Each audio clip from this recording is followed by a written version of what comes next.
We're coming to you live from the Columbus Square Bowling Palace, where we have a new qualifier tournament. It's called the Xtravaganza tournament, and we're going to be running it on Friday evenings here at the Palace in September and October.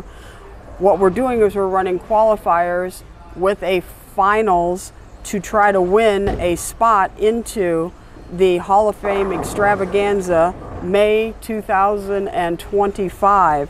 And what you win is 3 nights stay at the Red Rock, bowl in the Xtravaganza, a bingo tournament, opening and closing ceremonies, a lot of fun out in Vegas. That's what we're going for. That is a $1,000 value that you're trying to bowl for. But why we're here today is because it's not your average game of bowling, or games for that matter. They are special Xtravaganza scoring systems, and we're going to run through each of them. So the Palace, bowlthepalace.com will have this entry on it. The entry fee is $50 per team. It's teams of 2. That means it's $25 a person. You can pick this entry up in center as well as online. You sign up for the qualifiers. Again, the qualifiers are September 13th, 20th, and 27th, and October 4th, 11th, and 18th. The Grand Champion Finals will be October 25th. All of this will happen here at the Palace, Fridays at 6:30. Each of the qualifiers will be, again, $50 per team, and the winning team will advance into the finals for October 25th. The winning team for each of those qualifiers will also receive a 3-ball Storm bag for each of you, so that when you win the finals, you can take that bag on the airplane to go to Vegas. So how do you win? Again, it's a doubles pairing. You will bowl 5 different Xtravaganza games. Each game is worth 100 points, and it's 900 points total if you did a perfect game in each of them. And I'll explain how those scoring systems work here in just a moment.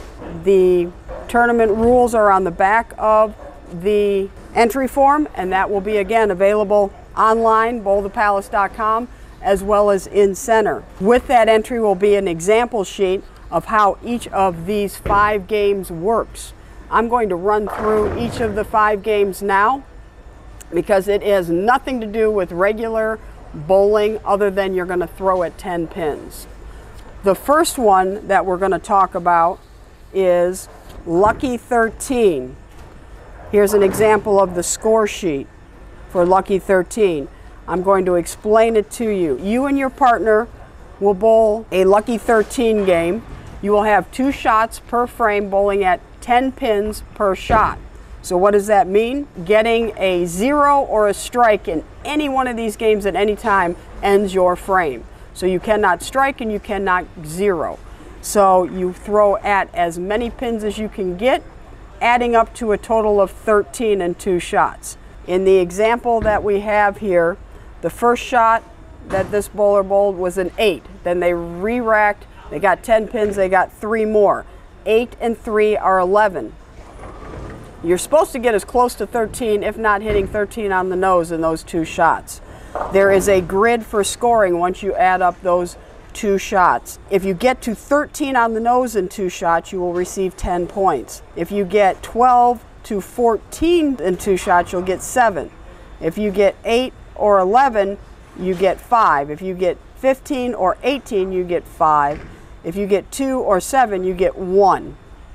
Again, if you strike or get 0 and then one of those shots, your frame is done. And it goes on for 10 frames. The highest score you can get is 10 points a frame, a total of 100 points for that game.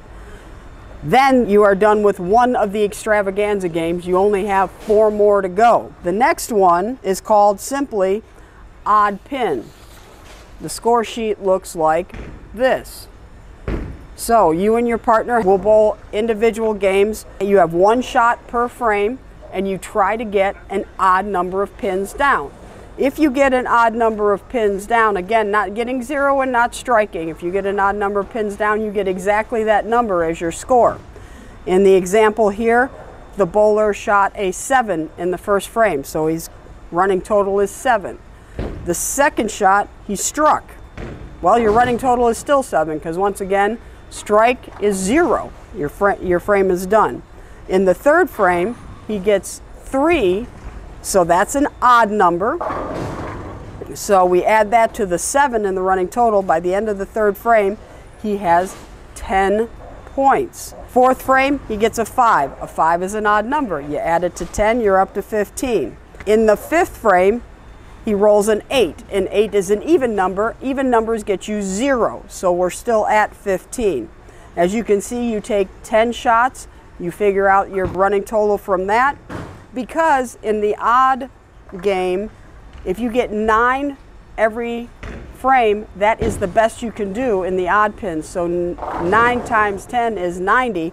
So you get bonus pins in this game. You're going to start out with a 10. Whatever you get, you have to add the 10 to. In this example, this bowler got a total of 31 points. Adding 10 to it, he had a 41. Now we're done with 2 games. We only have 3 more to go. The third game is even pin. Here's the score sheet for that one. Even pin. Okay, once again, it's 1 ball per frame, and you are trying to knock down an even number of pins in that one toss. So again, strikes are still 0, zeros are still 0. So first frame in this example, bowler got an 8, so his running total is 8. The second frame, he got a 3. That's not an even number, so we still have 8. The third frame, he gets a 6. That's even, so we go 6 and 8 is 14. Fourth frame, he gets an 8. 8 and 14 is 22. Fifth frame, he gets a 0. 0 is still 0. We're standing at 22. As you can see, you have to get an even number. You cannot strike and you cannot get 0. Adding it all together, at the end of 10 frames, the highest number you can get is 80, because the highest number without striking is an 8. So you get bonus points in this one too. You start out with 20. So in this example, the bowler at the end of 10 frames has a 48. Added to his bonus pins of 20, he has a 68. Now we're done with 3 games. We only have 2 more to go. The next one is called Gin Rummy. For those card players watching, this should be an easy one for you. For those of you who have never played the game of Gin Rummy, I get to explain that to you and how this game works. But here's the score sheet. In this game, you will bowl 9 frames, 1 ball each at 10 pins. The object in Gin Rummy is to get straights or 3 of a kind, 4 of a kind. So why are we only bowling 9? Because you cannot strike and you cannot get 0, because they don't count. If you in 9 frames get 1 pin and then 2 pins, 3 pins, 4 pins, you can have a 9-card straight. That would equal 100 points. That is a perfect game in this. However, you can, in the 9 frames that you throw, if you get 8 of those in a straight form, you would get 90 points. 7, you get 70 points. 6, 60 points. 5, 50 points. 4-card straight is 40 points. 3-card straight is 20. Now, for those Gin Rummy players, you know that you will get, you're trying to get 4 of a kind and 3 of a kind in your hand also. So if you can't make a straight, maybe you can make 4 of a kind. 4 of a kind is 20 points. 3 of a kind is 10 points. So once you throw your 9 balls at 10 pins, you then try to use those 9 balls to make the best Gin Rummy hand you can make.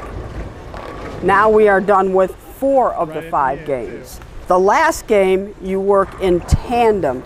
It is called AC-Doocy or in-between game. And here's how it works. In this game, you and your partner will be bowling together to try to create the best game. Your partner, for the first 5 frames, will bowl 2 balls at 10 pins. So the first ball, second ball, and then you will come back and try to go in between those shots. So how does that work? Okay, first bowler bowls at 10 pins, gets 3 down. Re-rack, bowl at 10 more, gets 8 down. So that's a 3 and an 8. Your partner has to come in and get in between a 3 or an 8 in order to get 10 points for that frame. If he does get in between those two, again, it is 10 points. If he matches either the 3 or the 8 exactly, that's 5 points. If he doesn't do either of those, it's 0. So in my example here, again, bowler number 1 bowls a 3 and an 8, and his partner goes in between with a 6. That's 10 points. Then the first bowler comes back, bowls a 5 and a 9. His partner comes back with a 9. Well, a 9 is not in between. It is exactly one of the scores that his partner had, so he gets 5 points for that frame. The third frame, the first bowler bowls a 7 and then rolls another ball and bowls a 7. Well, this makes it a little difficult for his partner, because if the partner doesn't bowl a 7, he's getting 0. In this case, he bowled a 7, so he gets 5 points. Fourth frame, partner number 1 bowls a 6 and then a 9. So number 2 has to come back between a 6 and a 9, and he bowls a 4. 4 is not in between a 6 or a 9 or a 6 or a 9, so it's 0 for that frame. So again, for the first half of the game, bowler number 1 bowls 2 shots. The second bowler goes in between them, let's hope, for the best score. And then the last half of the last 5 frames, bowler number 2 bowls 2 shots. Bowler number 1 comes back and tries to go in between them. Again, perfect score is 100 for this. So the best score, if you and your partner bowled 100 for each of the first 4 games and then 100 for the in-between, would be 900 points. So there's 900 points possible on the evening. At the end of each qualifier, we will add up the 5 games. We will determine a winner for that qualifier. The winning team will receive their Storm 3-ball bowling bags as a prize, and they will be entered in the October 25th to win the trip to Vegas. It's only a one-time entry of $50. When you win your spot for October 25th, you have won your spot. There's no more money to be given out. You are just trying to go to Vegas. So again, all of this is online at bowlthepalace.com, and we have in center. So take the time to watch the rest of the video and see how these games work, and see if this is something that you want to spend your Friday nights doing this fall.